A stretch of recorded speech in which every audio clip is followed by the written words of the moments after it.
Assalamualaikum warahmatullahi wabarakatuh. Apa kabarnya anak-anakku semua? Semoga sehat selalu dan jaga kesehatan dimanapun berada, serta tetap semangat untuk belajar di rumahnya.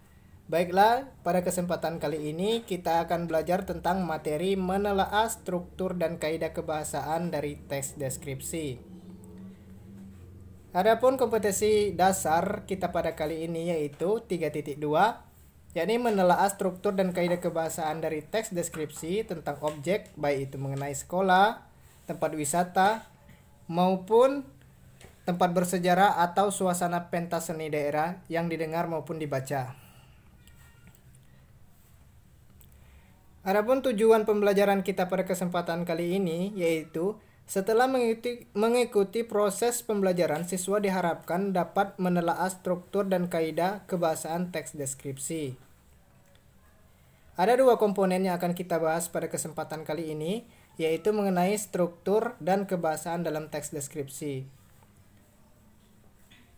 Di sini materi yang pertama yaitu kebahasaan dalam teks deskripsi. Nah, kebahasaan dalam teks deskripsi di sini meliputi 6 komponen. Yang pertama yaitu berisi penjelasan terperinci supaya objek menjadi konkret. Jadi di dalam sebuah teks deskripsi tersebut memuat penjelasan secara terperinci agar supaya menjadi objek yang konkret dalam mendeskripsikan sesuatu, sehingga hasil deskripsi yang kita lakukan tadi dapat diterima oleh pembaca dan mudah dipahami oleh pembaca. Selanjutnya yaitu menggunakan cerapan panca indera. Jadi di sini dia menggunakan kesan, penglihatan, pendengaran maupun lain-lain sebagainya.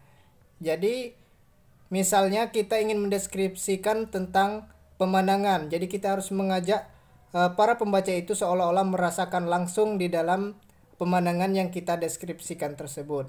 Selanjutnya yaitu pilihan kata dengan emosi kuat dalam teks, dan selanjutnya yaitu penggunaan kata berimbuhan. Jadi dia di sini memuat pilihan kata dengan emosi kuat pengarang di dalam teks, serta menggunakan kata imbuhan di dalam teks deskripsi itu sendiri.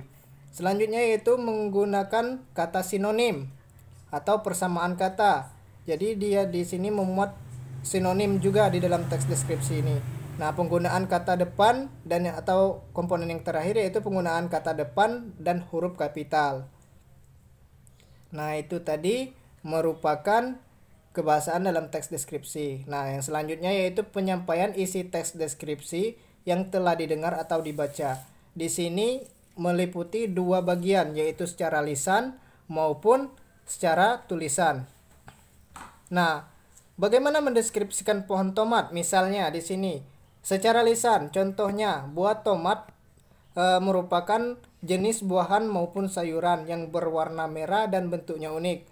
Diucapkan secara langsung itu merupakan contoh dari komponen lisan. Apabila dia termasuk dalam komponen tertulis, contohnya yaitu kita menuliskan tentang ciri-ciri tomat, bentuk tomat, dan yang berkenaan dengan tomat. Itu merupakan penyampaian isi teks deskripsi yang telah didengar ataupun dibaca. Selanjutnya yaitu penyampaian teks deskripsi secara lisan meliputi beberapa bagian. Yang pertama yaitu yang harus diperhatikan, hindari penggunaan kata atau kalimat kasar saat penyampaian teks deskripsi suatu objek. Jadi kita harus menghindari itu kata-kata kasar dalam sebuah kalimat teks deskripsi. Yang kedua, hindari kata-kata yang mengandung sara untuk mendeskripsikan objek. Dan yang ketiga, sampaikan deskripsi secara runtut. Artinya di sini yaitu kita harus menyampaikannya secara tersusun, jangan kacau ataupun rancu kalimat di dalamnya tersebut. Selanjutnya, gunakan kalimat yang mudah dipahami. Agar teks deskripsi itu menjadi konkret, kita harus menggunakan kalimat yang mudah dipahami oleh pembaca, sehingga pembaca merasakan sendiri apa dari efek yang kita tulis tersebut.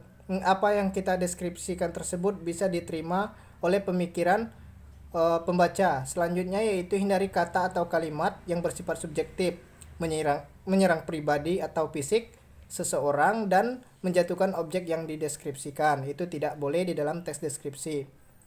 Yang selanjutnya yaitu pahami objek yang akan dideskripsikan. Untuk menyampaikan teks deskripsi secara lisan, kita harus memahami terlebih dahulu objek yang kita deskripsikan. Nah, selanjutnya yaitu penyampaian isi teks deskripsi secara tulis. Yang harus diperhatikan yaitu 6 komponen. Yang pertama, pahami terlebih dahulu objek yang akan kita deskripsikan. Nah, setelah kita pahami secara lebih luas objek yang akan kita deskripsikan, barulah selanjutnya kita bisa tuangkan dalam bentuk tulisan apa saja yang ingin kita deskripsikan tersebut. Misalnya tentang pemandangan, tentang sekolah, dan lain sebagainya. Yang kedua, catat atau kumpulkan informasi penting. Dan yang ketiga, informasi yang dikumpulkan harus mengandung karakteristik dari objek yang dideskripsikan. Jadi setelah dicatat informasi yang menurut kita penting, untuk selanjutnya informasi yang akan dikumpulkan itu harus mengandung karakteristik objek yang dideskripsikan. Misalnya karakteristik buahan itu seperti apa, dia berbentuknya seperti apa, ciri-cirinya seperti apa, dan lain sebagainya, itu harus dituangkan secara runtut. Nah, yang keempat yaitu tulislah kembali objek berdasarkan informasi yang kamu peroleh. Nah, setelah kita mencatat, memahami informasi yang kita peroleh tadi, yang kita deskripsikan, kemudian kita menulis kembali objek tersebut berdasarkan informasi yang kita catat tadi. Yang kelima yaitu gunakan kalimat yang mudah dipahami. Nah, jelas di dalam teks deskripsi kita harus menggunakan kalimat atau pemahaman yang mudah dipahami oleh pembaca.